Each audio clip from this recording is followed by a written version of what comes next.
Hey everyone, welcome to today's talk. Good morning, good afternoon from wherever you are joining. And today I have a special guest who is into the AWS ecosystems since 2012. And we will hear his journey as well as how he decided to start his career in the early days of cloud computing. And the Q&A will be there. Feel free to drop your question and queries in the chat window. We will cover throughout the discussion. And without further ado, I would like to bring him on screen and we can start now. Hey Kaushik, good afternoon. Hey, How are you? hey, Chirag.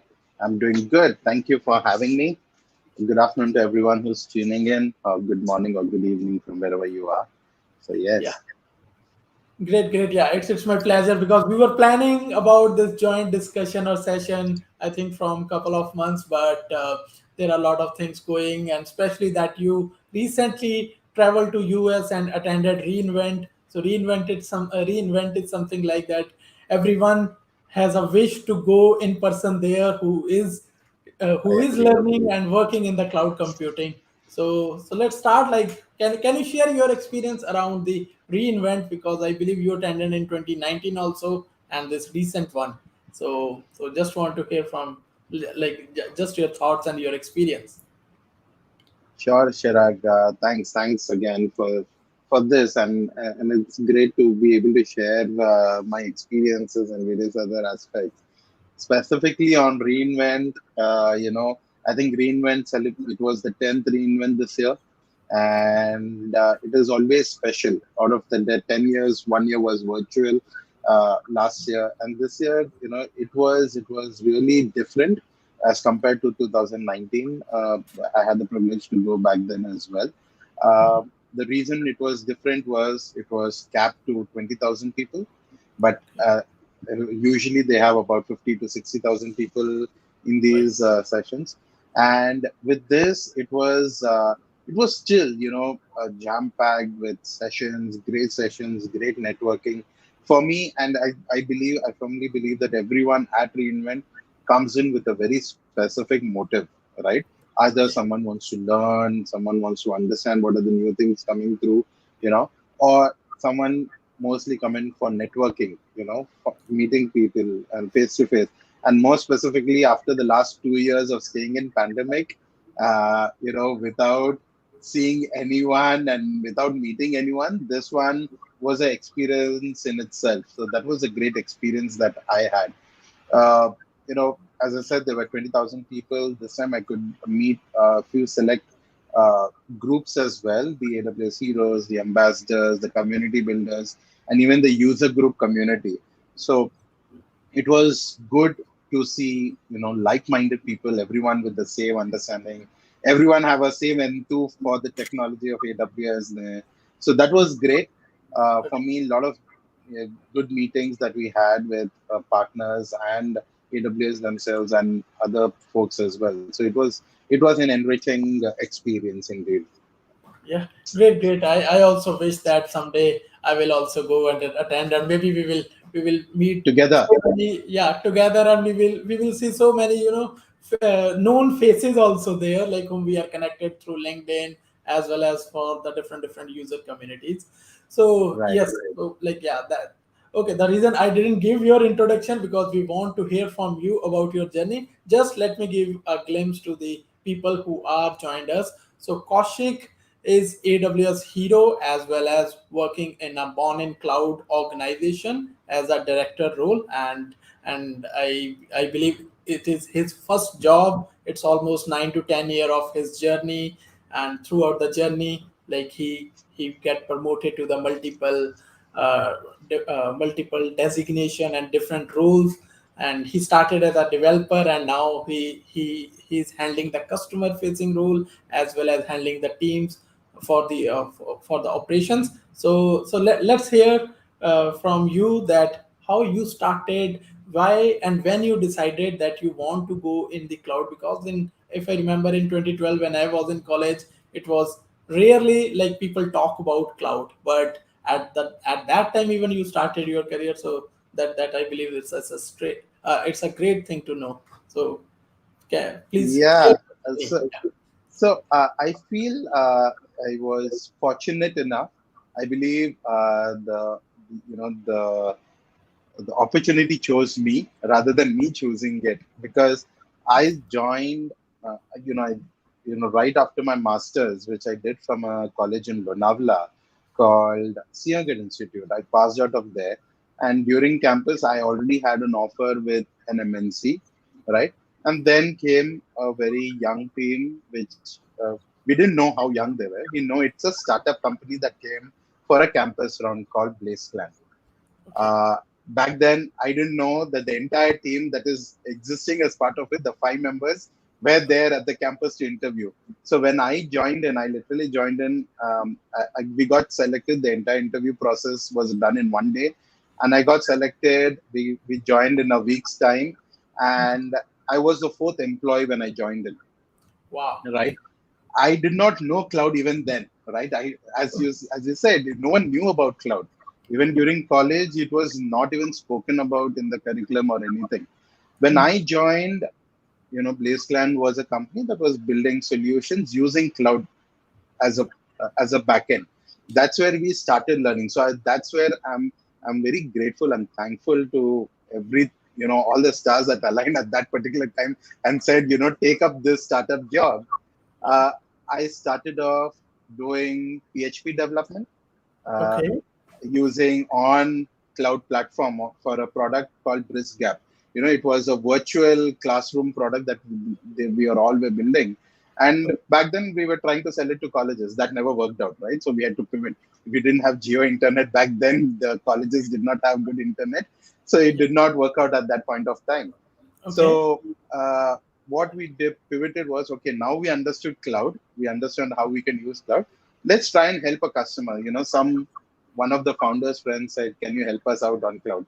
They took up that project, and from there we started growing as being one of the youngest team who adopted AWS solutions back in 2011 and 12, right? Wow. Yeah. So that, in fact, just because of that, we started working, delivering projects, and gradually from being a developer, I always had a urge to meet people and talk to people. And I always felt I'm better off with that rather than talking to the machine with writing a code.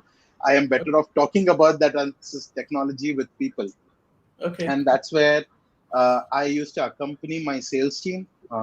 And there was no pre-sales functionality back then, but we were a 15, 20 member team in like 2014 when Okay. I moved to the pre-sales role. Mhm. As a first member, we started writing proposals, 2 to 3 proposals a week, sometimes, right?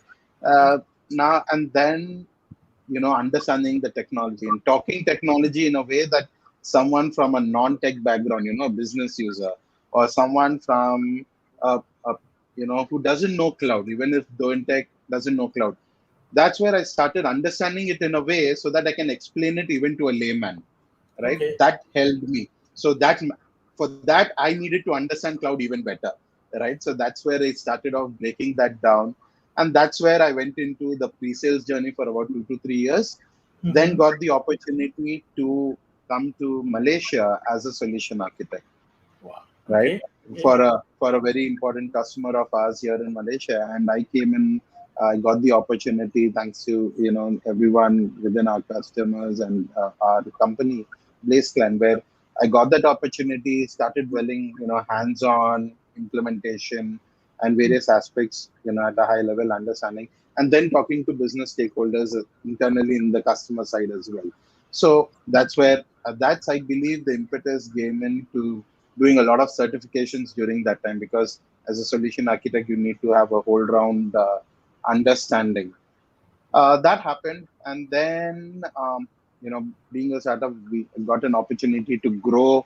The growth path was there, and in 2019 is where I moved to this role that I'm working today as a director of operations and sales for Malaysia entity. So, and of course, this is a completely different dimension. You're talking to the customer, understanding it, breaking it down. And I believe I have that arsenal of understanding of technology when I'm talking to business. So I'm able to break that down and bridge the gap between the sales. It's not pure sales; it's solution sales now. Okay. So yeah, so I believe that's where I think I am as of today. Yeah. Wow, wow. Yeah, it's really good to know that, as you mentioned, when you started, that you started as a PHP developer, not just learning cloud in the college days, but you got the opportunity, and obviously it's a long journey, and you put a lot of efforts to reach in at your present situation. So I believe the people who are online or who are going to listen or watch this talk later, just try to understand, guys, it's not about that you need to know cloud on day one. It's all about that your own enthusiasm, your own interest area, and your own efforts. Resources are easy now. Even as Kaushik mentioned, that maybe 7 to 8 year back there was no geo, no good connectivity. If I say, like, it's not just one provider, but there was not good connectivity. But the it was the early days, and the market started booming up, and I also joined the same kind of journey back in 2016, when I see that, yeah, market started picking the cloud, and today we all are witness that cloud is growing like anything in the market. The demand is there. So yeah, so Kaushik, just now let's talk more about that, how you start building your skills. Like, as you mentioned that you got the opportunity, you joined the organization, but what was your learning curve? Like, you are coming from a developer background, but did you start thinking about the networking, about the operating system from the scratch? So how was your journey around that? How was your learning curve, and how you prepared for your certification? Because before coming to, let's say, the pre-sales role, I think you need to prepare yourself and build your own confidence. So can you share around that, the idea behind this question? Like, I want to know, or the people want to hear. I believe we both are getting such queries in our inbox, that someone in having a sales experience, they want to move to the cloud, or someone is having a backend or some different technology experience and want to enter Move and into cloud. yeah, cloud. So yeah, Yeah. please So share. let me answer that question first. The first thing is to be open to learn and adopt, right? So that's the very first thing. It's not cloud, right? Cloud is no rocket science. It is, if you know a language, you learn that language. It's something very similar. Cloud is just there. And just to take a step back, what happened back in 2012 and 13, there was no a cloud guru, there was no Udemy, Right. right? There was just uh, AWS documentation, which was there, right? And nothing else was available to go and study. It was our organization which pushed and arranged these Friday brown bag sessions, Okay. where it was just 5 to 6 of us, dedicated 1.5 hours, where every Friday one person is dedicated to study about some service and come and talk about it, Okay. Okay. right? Great. So I still remember my topic was SPS, right? It was one Friday. I was dreaded. I was like, damn, how am I going to do? I have not used this service. I have nothing to know about this. But still, that they pushed me, and I went and broke that down about the service, about the security involved, the security mechanisms. And then, because I have to explain this to my colleagues who are also on the same thing, and share that. So that's how we all did. So we all chose a particular service, and we spoke about it. Someone spoke about EC2, S3, and there was no VPC back then, mandatorily. So uh, this was the EC2 classic era. It was not even known as classic back then. So yeah, right. So that's when we were there, and that's how we started off. I still remember when it was mandated to do certifications, right? Okay. Because of the partnership we were there, we were mandated to have at least one certification in 1 year. I Okay. remember I failed the first two attempts of my solution architect associate exam, Okay. right? Okay. First exam I failed, second exam I gave after about 4 to 5 months, again preparing, again I failed. And Okay. keep in mind, this is actually putting my entire month's salary into your certification back then, right? Because it was not cheap, it was the same cost back then. Same cost. And Yes. right, and back in India, if you convert, it's pretty expensive. You're actually putting in your month's salary or a half a month's salary into one certification, and if you don't pass, you don't get reimbursed. Exactly. That was the rule back then. But then, uh, you know dedicated again, and you had a limit of giving only 3 attempts in 1 year, right? Right. For Yeah. one exam. So Yes. the final test I studied, thankfully I could do a lot more hands-on by then, understand it, and more colleague study groups. And then I went on to prepare for that. And then, slowly and steadily getting a base, one after the other, that was there. So to your question, how do I prepare? How do I address questions like, if I am from a developer background, how do I go about it? Take the first small step, right? Okay. Start somewhere. And if you want somewhere, that's where now you have structured programs on. Hmm. In case of AWS, they have the skill builder. In case of Microsoft, they have their own study paths that have been put together. All of the cloud providers have a study path in place. So start from the foundation layer, right? Start Right. from the foundation layer and take it. So even if you're a QA, right, Mhm. automation quality analyst, Right. start off from there. Understand, because if you're going to do QA and work it out, you need to be aware of how to do it for a cloud-based application, right? Great. So Yeah. yeah, and it is important to be aware of cloud, because again, digressing a bit, 5 years back, if someone asked me, Hmm. knowing cloud, will it help me? I would say yes, it's an advantage if you Hmm. already know cloud and going into the industry.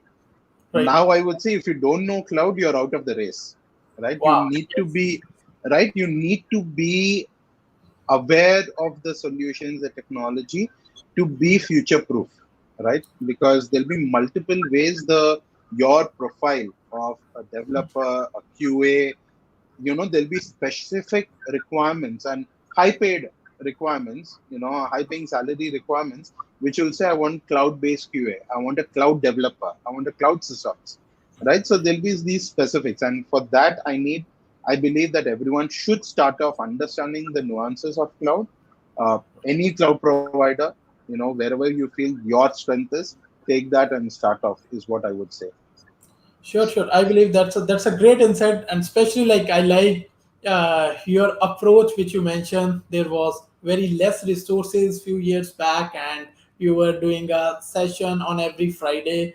I think everyone can still follow same kind of thing, be it a virtual, make your own study group in your friend circle or with your own colleagues. I totally like, agree. Like we also tried, like from my experience also with my team, like we also tried something like that, that prepare some topic and present to the team, and it will be kind of a Q&A session. So it will give individually a confidence to understand more deep dive. It's not that only the people who are in delivery or who are doing the uh, cloud engineering role or cloud engineer role, they need to only know the deep dive, but a person nowadays who are facing a customer, as you mentioned, that solutioning sales part. So I believe knowing the all the nitty gritty things about the cloud platform is always helpful, and it will help to win the customer trust as well as a win-win situation for Totally. everyone, right? So just to share, like one question came. I believe this will be interesting to pick at this point. Like when working in pre-sales or SA role, how and where do you draw a line between technical know-how and depth? So Anurag is asking, and yes, he's all of our buddy. He's also AWS Hero. So yeah, Yes. yes. So So, our buddy who recently flew through to Nordics. Uh, yes. so, so Anurag, to address your point, while working in pre-sales, it is always the breadth of services that you need to be aware of, because you need to be on the toe when you're working on a solution, and you're in front of a customer and you're working out, and you have to be aware of all the various solutions that are available. It may not be at the implementation level, but how to be implemented. This is something that will help, right? for let's say from a streaming service as an example, if I have to take, you will you should be aware. Okay, they are currently using Kafka. Okay, maybe instead of Kinesis, give them a managed Kafka as a service, right? As an option. So this is just a thought where I believe that having a know-how is important as a pre-sales architect or a solutions person. But as an SA, I believe it is very important to it is the thing is on the depth, right? So it is all about the depth as an SA because you are going to be implementing, facing the or minor issues which is very specific to that environment, and that's where I believe you go into the depth as an SA. So to as a pre-sales, I did a lot of reading. I relied on a lot of documentation and know-how while I was doing pre-sales. But when I was doing the SA role, I had the opportunity to do hands-on, get my hands dirty, and that's when that depth came in, and I understood that even better.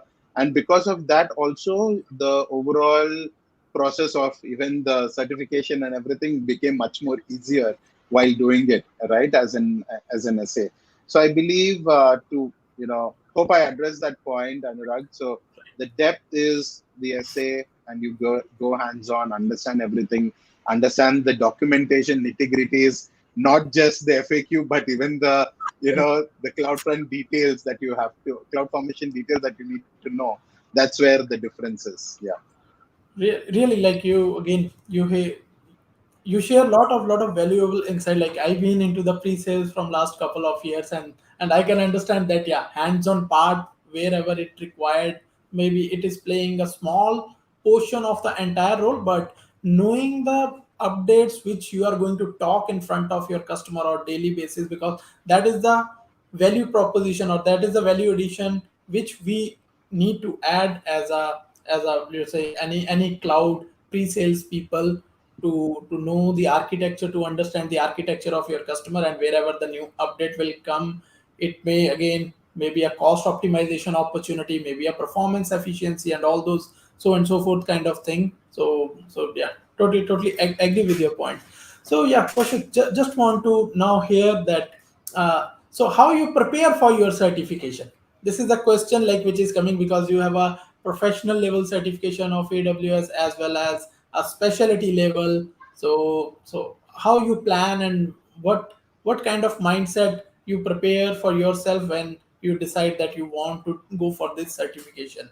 So can you share your, yeah, secret, if I say, yeah. So my journey of certification started in 2014. As I told you, I started off, and back then there was no foundation. There was just associate and professional. So I started off by my preparation was usually reading a lot of content, but that was not the preferred way for me. I always preferred actually seeing videos, someone else breaking it down and explaining it to me, right? So that's my preferred way. And then I go into then implementing it and seeing it rather than reading through the details.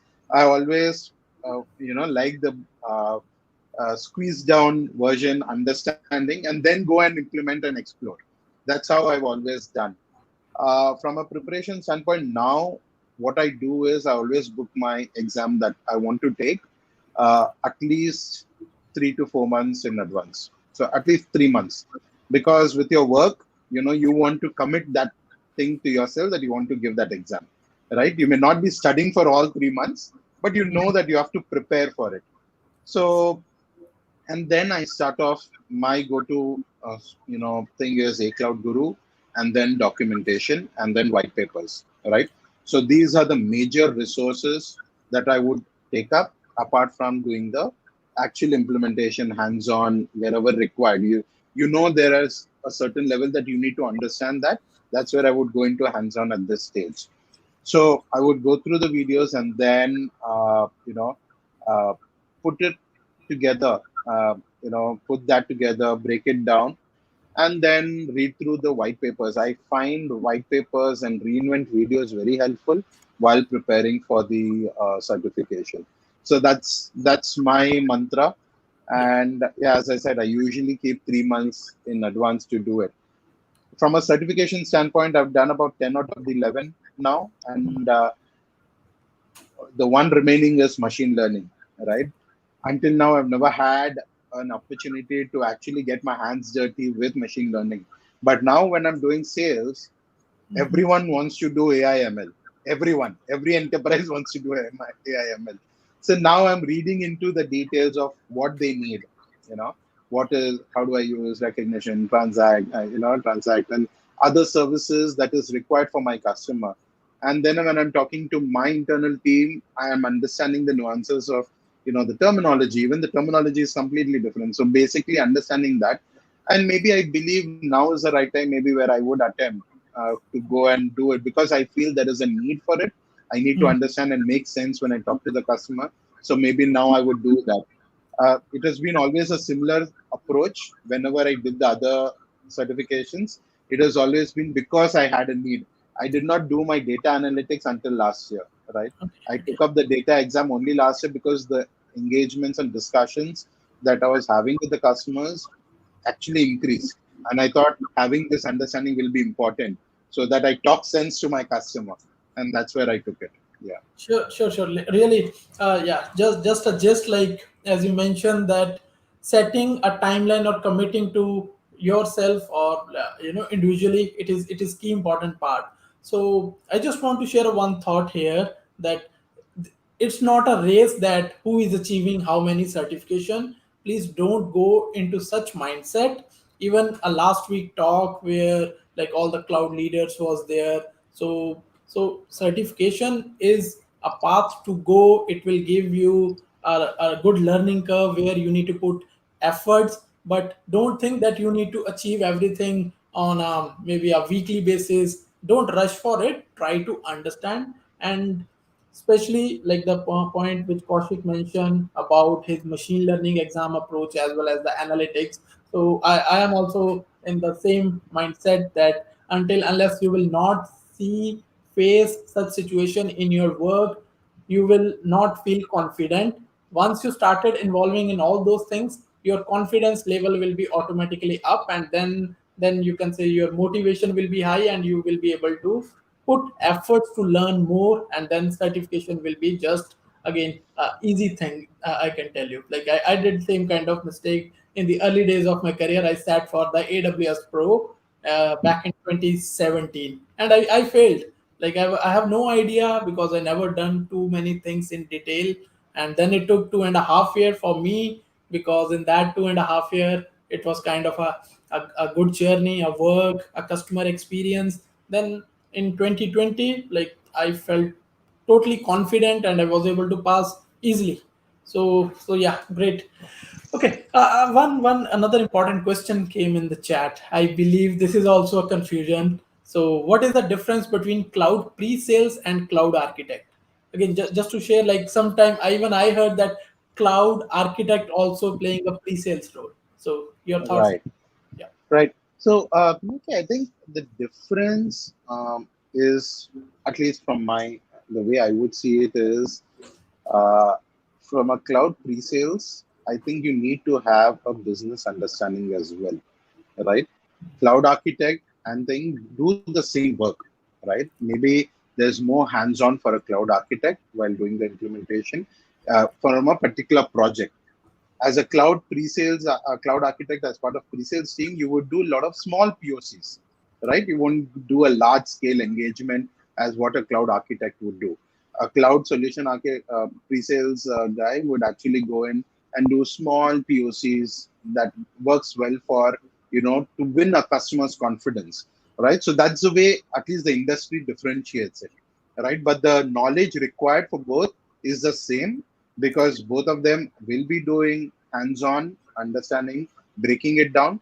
But then, typically a cloud architect would be involved in a 3 month engagement, 3 to 4 month projects and doing that. Whereas a pre-sales cloud architect, would be doing small POCs, which would last about 2 weeks, right, at the max for a Right. customer, and then move on to a completely different solution altogether. Right. And with that, another thing which is important for a pre-sales guy is to have a good business understanding and good soft skills as well. Soft skills is important across, But here it is very important because you're in front of a customer and you have to understand and put it in a way that you are understanding the problem statement from the customer and then breaking it down for them, right? In real time. So the skill set required as a pre-sales is very important there, that you understand and you talk business language rather than pure technology. So Right. that is, I think, that is important. Yeah. Yes, yes. Okay. So in the same context, like there is another question. I think this is also kind of a confusion, or people are not able to understand where like the DevOps knowledge. So the question is it necessary to have a DevOps knowledge to be cloud solutions architect? Your view? So Nazir, I believe if you say knowledge, yes, it is important to have the know-how, right? What is the implementation of how do you automate stuff? How do you implement pipelines, the CI/CDs, right? So this, as an architect, it is important. But as we are, moving ahead, and even as a cloud organization, we are born in the cloud organization, and what we are seeing is that there is a distinction between the two. You know, someone you call yourself a DevOps guy is not necessarily required to do everything that a cloud architect does. And as a cloud architect, not necessarily you'll always be writing automation scripts, right? So, not necessary. If you ask me, it is independent of each other. But as a cloud architect, you need to have a know-how of DevOps. And as a DevOps engineer, you need to understand how cloud works and what are the other resources that you can automate and so on and so forth. So it is a percentage based on the role that you are in. The understanding would be there. Yeah. Hope I answered your question there. Yeah. Yes, yes, yeah, obviously, because it is kind of a related that cloud is accelerating the DevOps adoption because the people can test quickly and see whether this kind of a DevOps strategy will work in their organization for their application or for whatever the product they are building. And again, the infrastructure is commodity infrastructure is provided or available on the cloud, and yeah, I believe yeah, Yeah. both are So interrelated. there was a joke that I just remembered because nowadays everyone is expecting you to know everything, right? Exactly. They want 10 people's skill to be there in one person and pay the salary of just one person. Right, So it right. is good to have the know-how, Yeah. right? But yeah, you can if you want to be the full stack, but still you can, cloud full stack that you can be, but you can choose what you want to major in. Yeah, that's the way it is.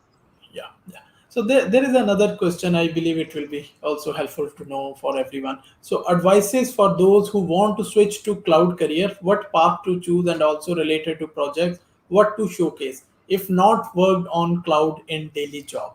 So I believe like it is coming from a background as someone who is having a experience in a different technology and they want to uh, start their next journey into the cloud, what I can say, the cloud and the cloud um, market. So what's your thought around this? So my thought here is that if you don't have exposure in your current organization, in your current role to cloud projects, there's always labs and everything else that is now available where you can get your hands dirty, right? Uh, to switch to a career, a cloud career, now the competition is getting intense, right? People, if you want to go in with a profile where you're actually changing your domain, it is always good where in your free time, in your time which you have for yourself, invest your time into studying and understanding about cloud, and using all these resources that are available for free, right, at no cost. There are a lot of labs that are available that you can do. And if you are a student, talk to your us or anyone in the thing, talk about programs in which you can get the cloud provider to your school, and you can be your internal school champion and ambassador. They call it the student ambassador, where you can bring them to your organization and work it out. Or if you're in your organization, bring in these programs where you lead it with your cohort. You build a cohort amongst yourself. It doesn't have to be a big bang. Four people get together, start studying about it, right? And see where you can do a mini project of sorts if on cloud. start the career, but it is very important that you take the initiative rather than wait for someone come and get spoon fed. So I think that's very important. Yeah. Really, really, yeah, the resources are available. As well as I would like to highlight here that uh, all the major cloud providers are having their free tier, and now the documentation as well as how to start the basics, lot of resources are freely available, and I can tell that it is a quality resources. So it's again, as Kaushik mentioned, in your free time, you just plan that how you want to invest in your own self development. It's your own skill development around the cloud area, and build some project, maybe individually or together with your team, a like-minded people. You can get together and then know the all the nitty gritty things of that project, so that you can confidently present when you want to apply for the job. Like, this is kind of a experience. Yes, it may not be the, what I can say, the industry scale project, but again the basics remain same. The fundamental and foundation part will come across in each and every project and opportunity. Yeah. So just want to like share a one quotation from Satyan Kumar. The best time to start cloud computing was 5 years ago, and the second best time is now. So there is no point to now wait, no point that you need to go and ask the same question to each and everyone on LinkedIn. But the resources is there. You just start building your own action plan from where you want to start. Again, everyone has a different set of experience, different set of skill. Try to utilize that, and I believe that is the way to go. Go in the future. Okay, Yeah. so And just one thing I would like to add on to that, Chirag, is don't look for shortcuts, right? Because this is something that we keep getting on LinkedIn. Can we, we've done so many certifications. Where can I get dumps? Where can I get the question answers and practice it?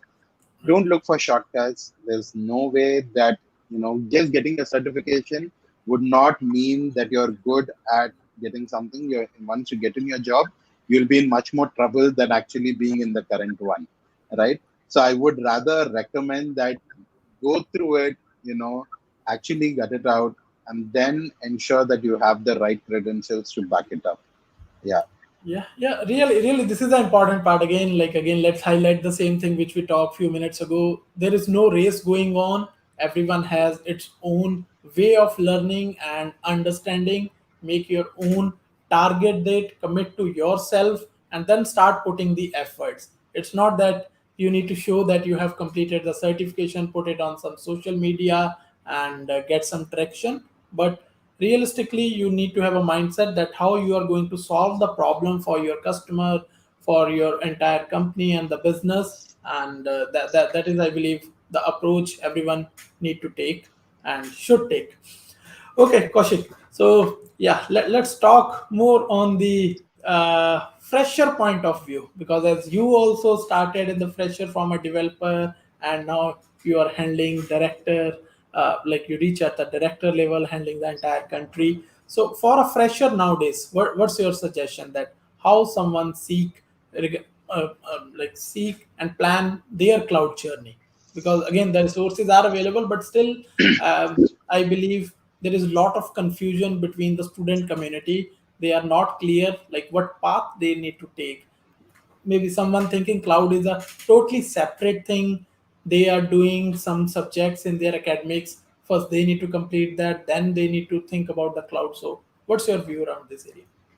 So I'll answer this in two stages. So when you're still in your student life, ensure that you are participating beyond your curriculum, right? When I say participate, is take that initiative, either understand cloud for yourself and amongst your colleagues. And as Chirag said, cloud is no separate track in which you can grow. Now, cloud is an enabler, right? Cloud is an enabler which is required in every role that is there in the market. As a developer, as a QA, as a tester, QA, as a business analyst, right? Uh, Even anyone who is there out there and working it out, It's simple. As being highlighted, cloud is an enabler, and be it startups, the recent unicorns, the enterprises understand everyone wants to go to the market immediately.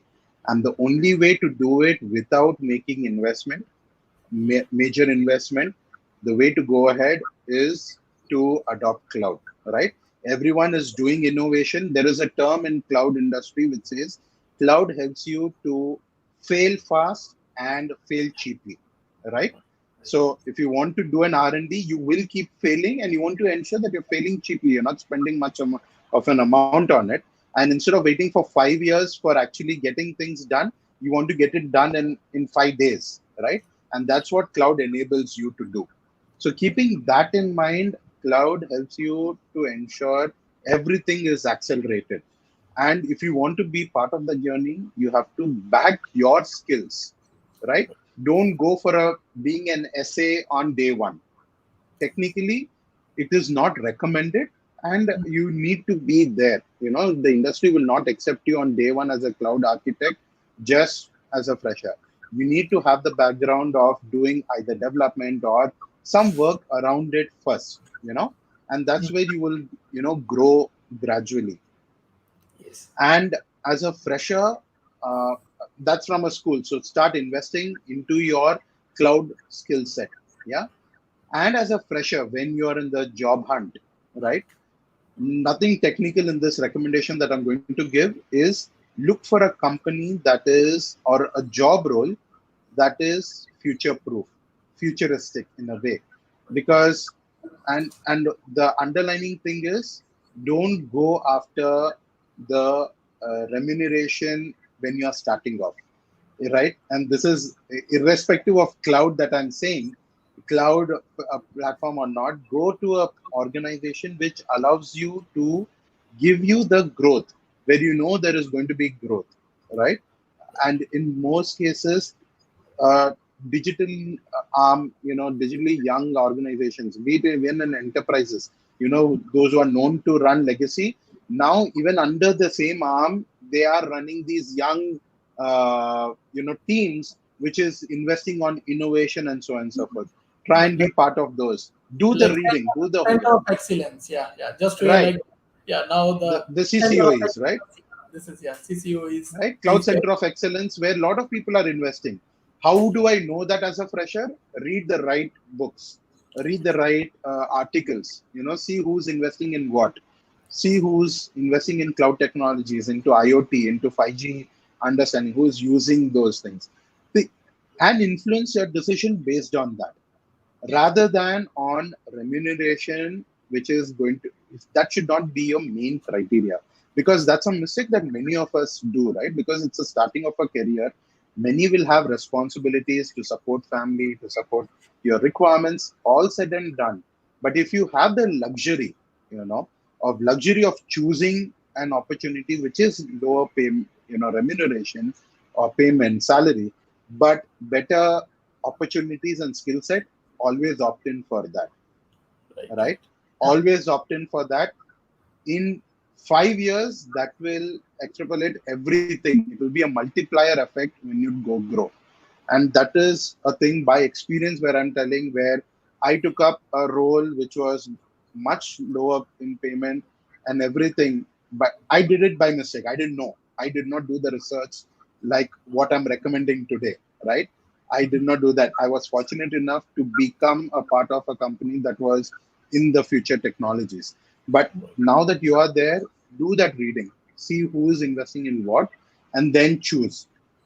And for a fresher, if your skill set is around development, build that. And if you know cloud, everyone will be ready to take you with open arms, right?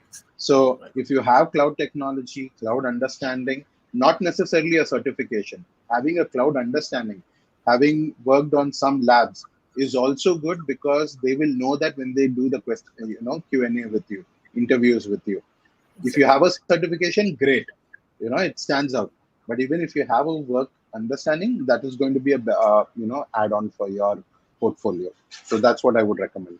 Sure, sure. Totally agree. Like, yes, like doing a research about the organization, as regardless of enterprise or any other segment of the industry, everyone is investing in the cloud computing, building their special teams, as like you mentioned about this cloud center of excellence. So yeah, it's always great to be part in such team, because that is where you like as a fresher, even you will get the opportunity to play with a different set of technologies, as well as the experienced people who are coming from a different background, but they fit themselves, or they put the efforts to learn the cloud, and that is where this new teams are getting formed.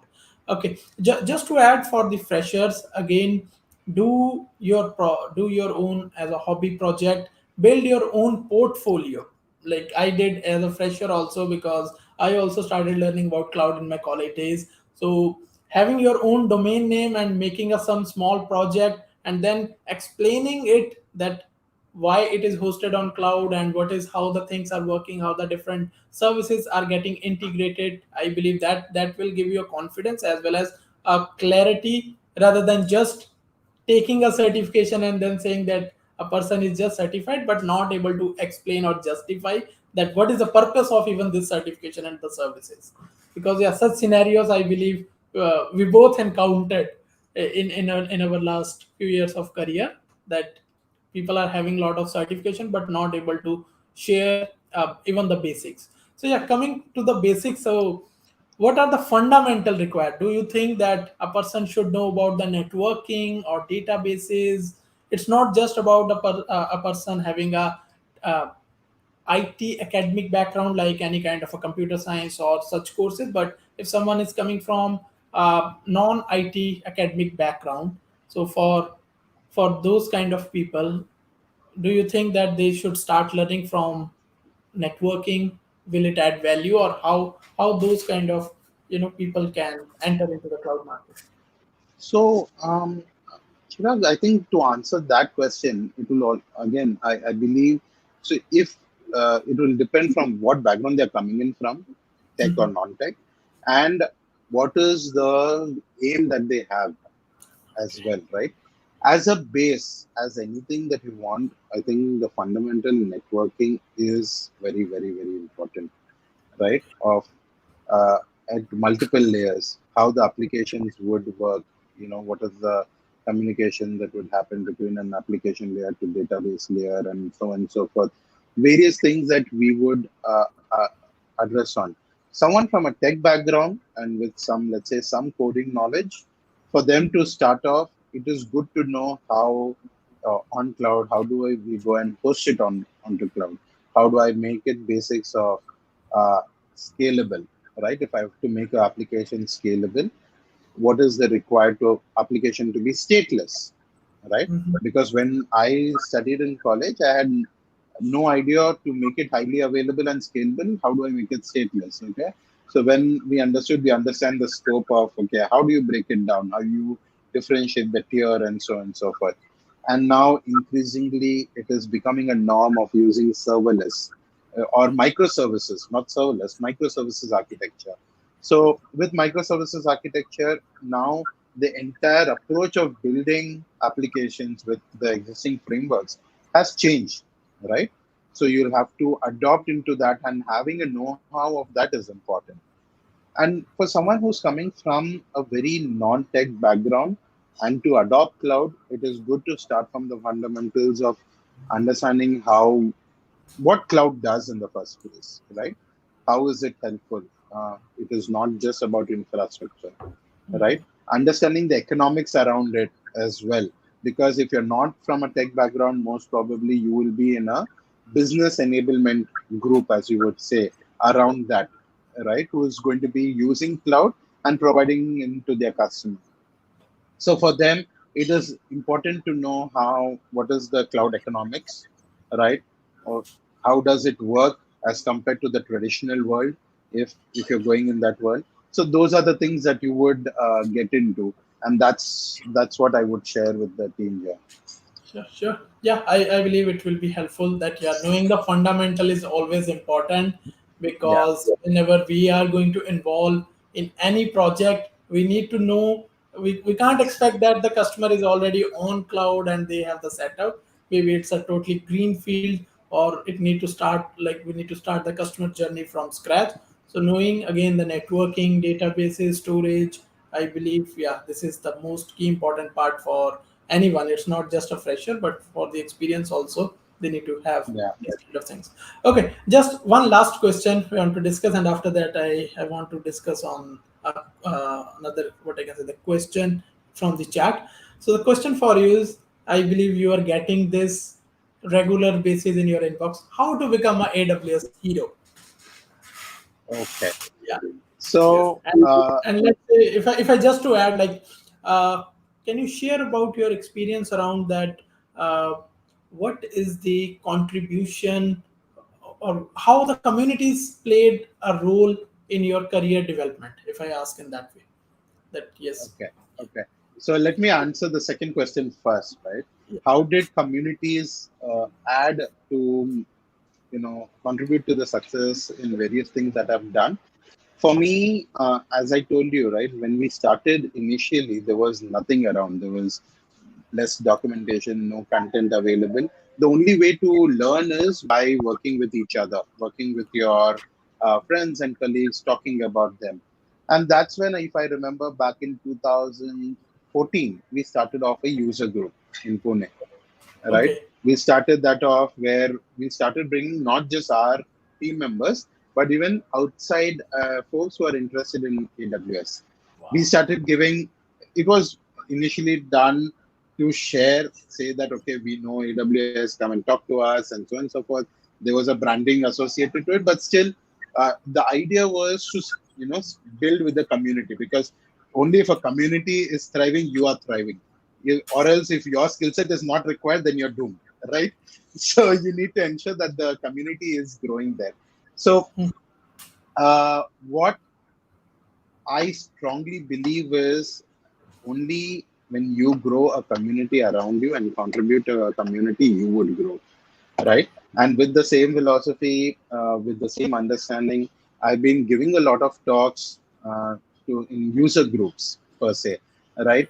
Be it in India or after I moved to Malaysia, there's a user group called the Yes. AWS User Group Malaysia, in which I initially, for the first 2 3 years, I just participated as a speaker. But then one fine day, I spoke to the co-organizer saying that I'm interested to contribute here. And then I became one of the organizing members with them. And he was doing it individually. Now we are a team of 4 people who are managing the entire thing. And, we did 12 events during the pandemic across the year, having excellent talks and doing those.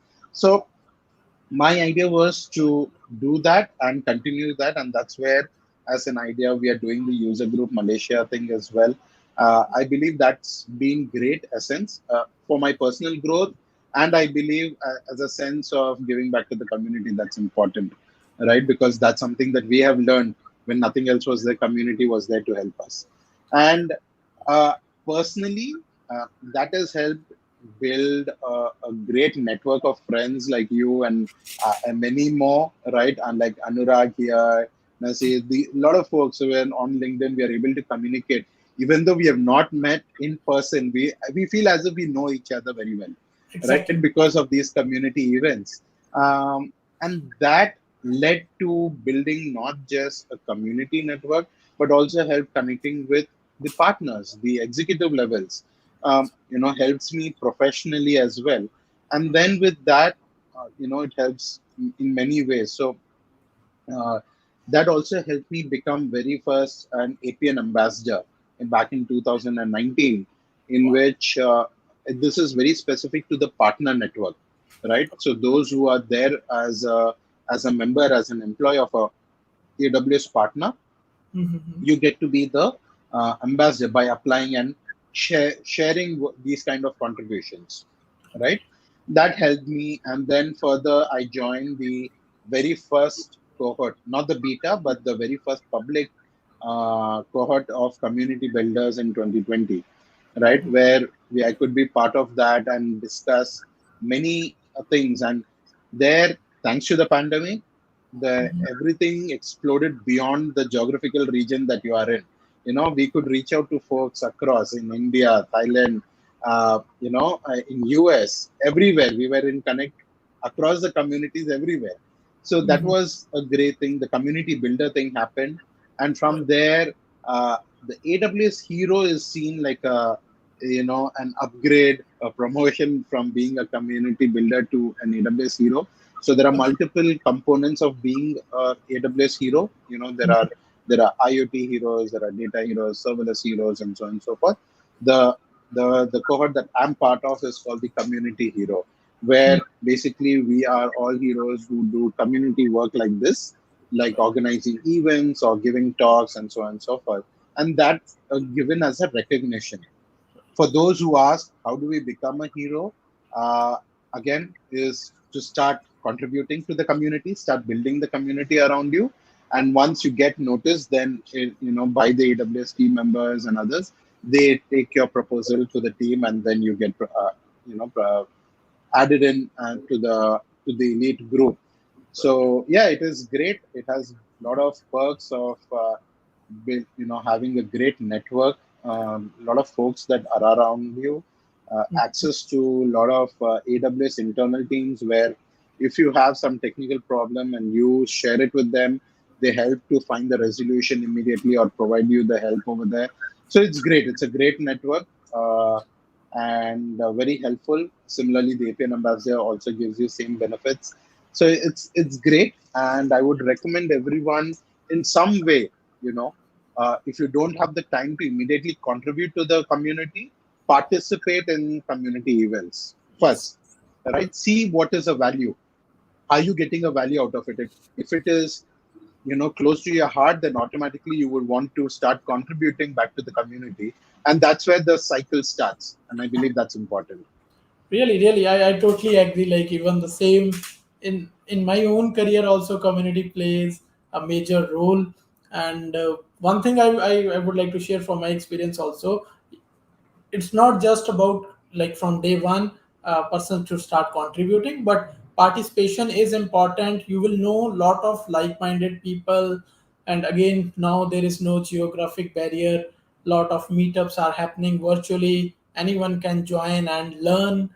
Again, it can be your favorite topic or it may be something new which we are going to learn. And maybe don't shy that the day when you want to contribute, you need to come ahead and say that you want to contribute, reach out to the organizers.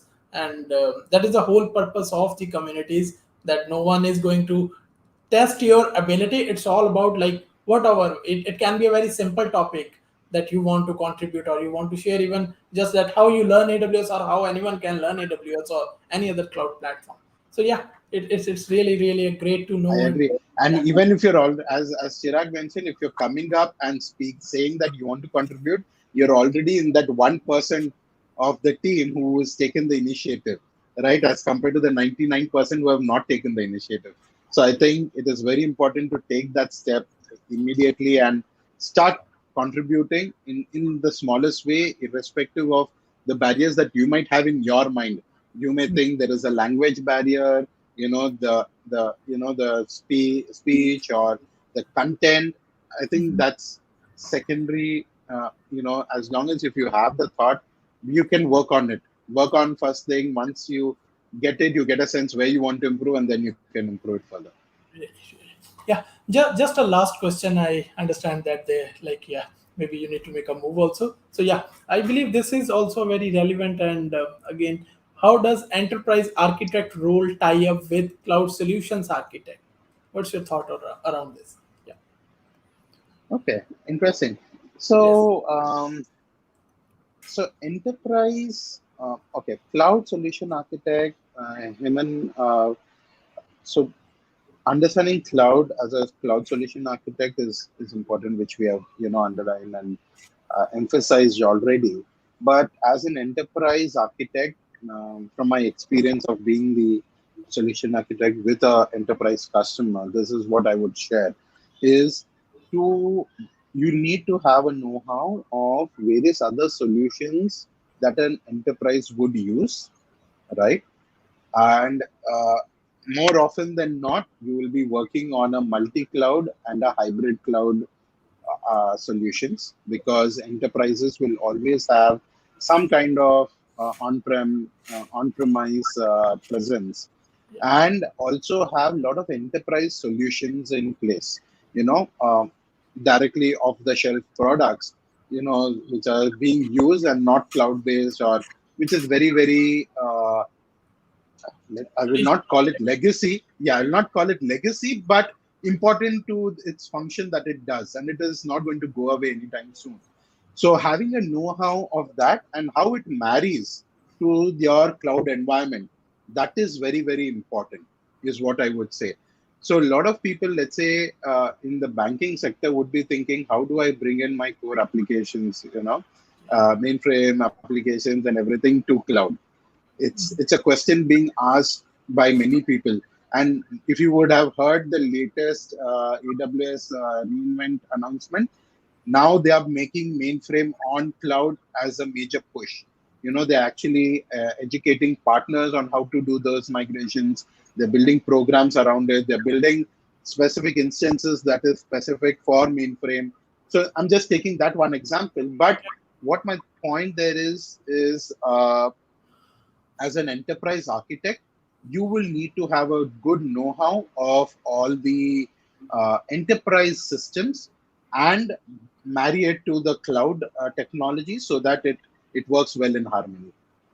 Yeah, I think it's a see, not everything come on a day one. It come with the experience, and then the more we will interact with the people who are having a different experience, like enterprise architect is kind of a it's not a new term, maybe from last 2 to 3 decade, in the especially the big organization, people are playing role who knows their entire the business functions, that how the applications are, what is the purpose of those applications in their organization, to interact, to know more. I believe that is always helpful. Okay, with Agreed. that, yes, I believe we can end our today's talk. Any last or closing thoughts you want to share, Kaushik? I think, Chirag, it was a pleasure to talk to you and with your audience. You are a great contributor to the community. You are a star of the community, that as I would put it. And thank you for all that you do. And all of those who have taken out your time on a Saturday, or even those who are looking at a recording, taking out the time and listening to us. Thank you. If I'm more than happy, I'm more than eager to be learning from each one of you in wherever you are, because I believe whatever stage we all of us are in, there's always something to learn from each other. Happy to connect with each one of you on LinkedIn to see how we can exchange, be cross paths at some time, and wishing everyone luck in cloud career. And yeah, best of luck. Sure. Thank you, Kaushik, for giving your time, and just to share that everyone is a star here. It's not a one person. We all are doing, to share whatever our experience, so that we all can learn together. That is where, like, I am running a hashtag that learn cloud with me. It's not specific with me, but whoever wants to adopt, that anyone can adopt, and it's just about a learning together, sharing together, clarifying the doubts, because it's not that a one person knew each and everything. We all are trying our best in our strengthen area, putting the efforts, and that is the whole purpose of, like, of such talks. And again, I request everyone, feel free to connect with Kaushik. His LinkedIn profile link is in the description. Drop a question to him. If there is any feedback about today's discussion, feel free to reach out to me as well as Kaushik, and share that what you want to hear in the future, so that we can prepare some another session in the near future. With that, stay safe and take care. Bye bye. See you next time. Bye. Bye bye. Bye, guys.